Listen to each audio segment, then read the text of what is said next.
सीतापुर जिले के पल्लापुर गांव में हुए सामूहिक हत्याकांड का खुलासा गुरुवार को यूपी पुलिस ने कर दिया है। आईजी रेंज सीतापुर तरुण गाबा ने प्रेस कॉन्फ्रेंस कर पूरे मामले को परत दर परत मीडिया के सामने रखा। उन्होंने बताया कि आरोपी अजीत सिंह ने रात 2:30 बजे से सुबह 4 बजे के बीच वारदात को अंजाम दिया और फिर अनुराग के आत्महत्या की कहानी गढ़ी। पुलिस के मुताबिक घटना करने का अजीत के पास उस दिन भी एक कारण था।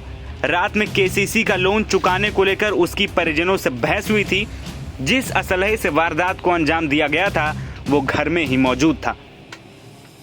बता दें कि पुलिस ने अजीत के अलावा उसके कई रिश्तेदार और परिचितों की भूमिका भी खंगाली।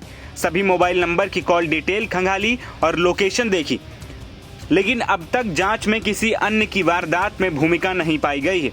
अकेले अजीत ने ही पूरी वारदात को अंजाम दिया था। ये जो अभियुक्त है अजीत, इसके द्वारा कुछ पैसे और ज़मीन के विवाद के चलते हुए ऐसा महसूस किया जा रहा था कि इसके भाई और उसकी भाभी द्वारा उनसे ये प्रताड़ित महसूस कर रहा था और इसको लग रहा था कि वो इसके साथ बेईमानी कर रहे हैं। एक 24 लाख का केसीसी लोन भी था जो उन लोगों ने पहले इससे बात की थी, वादा किया था कि वो इसको मिलके चुकाएंगे, जो कि इनके पिताजी के जीवित रहते हुए समय का लोन था, परंतु इनके द्वारा उससे इनकार कर दिया गया। घटना की रात्रि में भी ये एक इमीडिएट रीज़न रहा जिससे शुद्ध होकर इसने इस घटना को अंजाम दिया। कैसे सर सिलसिलेवार अगर बात करें, एक आदमी 6 लोगों की जान लेता है तो कैसे वो करता है? घटनाक्रम क्या रहा है?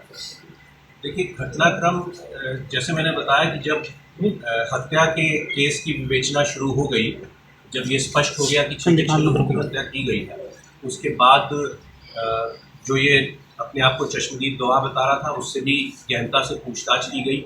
CDR एनालिसिस किए गए, टावर डंप एनालिसिस किए गए। जो अन्य रिश्तेदार थे, पड़ोसी थे, गांव के लोग थे, उनसे भी बातचीत की गई, छानबीन की गई।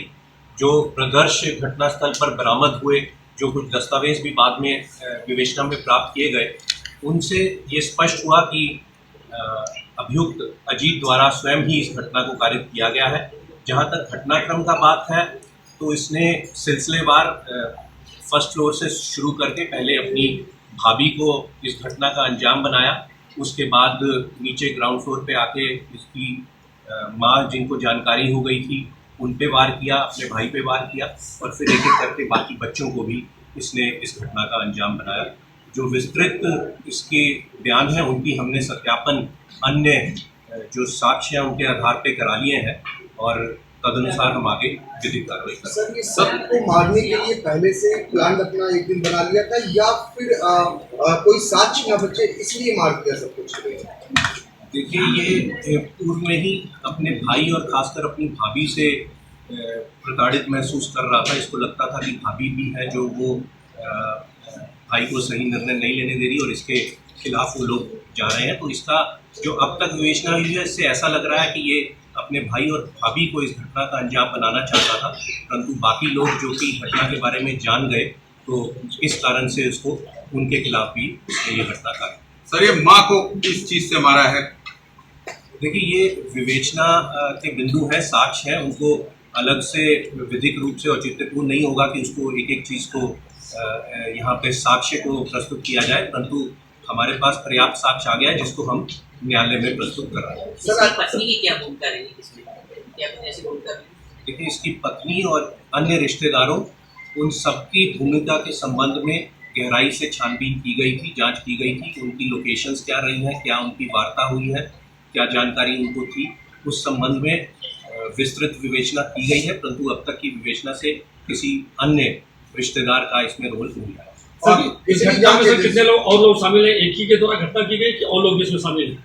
जैसा कि मैंने बताया कि जो अब तक विवेचना की गई, जो साक्ष्य एकत्रित किए गए हैं, जो तथ्य सामने आए हैं और जो प्रदर्श भी हमें घटनास्थल से मिले और जो इसके द्वारा गहनता से जब अभियुक्त अजीत से पूछताछ की गई, जो वक्तव्य इसने दिया, जो चीज़ें इसने बताई, उनका जब सत्यापन किया गया तो इसी के घटना में सम्मिलित होने का स्पष्ट प्रमाण हमारे सामने आया है, अन्य किसी के भी शामिल होने का। जिस तरह से घटनाक्रम हुआ है, जिस तरह से शूट किया गया हुआ है, उससे तो लग रहा है कि किसी शार्प कटर के शामिल होने की बात है। एक तमंचे का प्रयोग किया गया है और जो साक्ष्य घटनास्थल से मिले हैं उससे मैंने जैसे बताया कि अभियुक्त अजीत के सम्मिलित होने का पूर्णता साक्ष्य के आधार पर स्पष्ट हो रहा है। तमाम ऐसे अनसुलझे सवाल हैं जो इस खुलासे पे जो है सब प्रश्न लगा रहे हैं कि क्या एक जो जिसके भी कुछ दिन पहले बाईपास सर्जरी हुई हो और जिसको डॉक्टर के बताया जाता है कि उससे मतलब शोर से अलग रहना, उसको आराम मिलना चाहिए, तो क्या वो ऐसे एक हार्ट पेशेंट जो सर्जरी जिसकी हुई है वो 6 घटना में शामिल हो सकता है और वो भी वेपन से हम अंजाम दिया हो? देखिए, वो बहुत समय से जैसे मैंने बताया प्रताड़ित महसूस कर रहा था और उस रात को भी एक इमीडिएट रीज़न उसके पास भी रहा, ये भी हमारे सामने आया है। और जो भी एविडेंसेस घटनास्थल से प्राप्त हुई और जो और छानबीन की गई उससे मैंने बताया कि पर्याप्त साक्ष्य हमारे पास में कि उसके द्वारा ये घटना को कारित किया गया। ये सर, एक अवैध चीज- असलाह जो इसमें प्रयोग किया गया उसके द्वारा, ये इसके संबंध में कुछ आपने जानकारी ली, कहाँ से उसके पास आया? हाँ, उसके बारे में छानबीन की गई है। वो उसके पास घर में पहले से मौजूद था जिसकी जानकारी उसके द्वारा दी गई है और अभी विवेचना प्रचलित है, अभी अन्य बिंदुओं पे और भी छानबीन की। सर आखिरी सवाल, कितनी टीमों ने कितने घंटे तक ये जांच कर निष्कर्ष निकाला? देखिए, ये 10-11 की रात्रि में घटना कारित की गई थी जिसकी सूचना पुलिस को 11 सुबह प्राप्त हुई थी और फिर सायंकाल तक पोस्टमार्टम होते हुए और देर रात्रि में रिपोर्ट आते हुए स्पष्ट हो गया था कि ये हत्या की एक घटना है। और इसके बाद पिछले 5 दिनों में विभिन्न टीमें इसमें सम्मिलित रही हैं। सर्विलांस टीम, एसओजी टीम, थाने की टीम, स्पेशलाइज्ड टीम जो विशेषज्ञों की थी, उन सब लोगों ने इसमें अपना योगदान दिया। सीन भी रिक्रिएट कराया गया और सभी साक्ष्य एकत्रित करके ये तथ्य सामने आए हैं जिसके अनुसार आगे की विधिक कार्रवाई की जाएगी।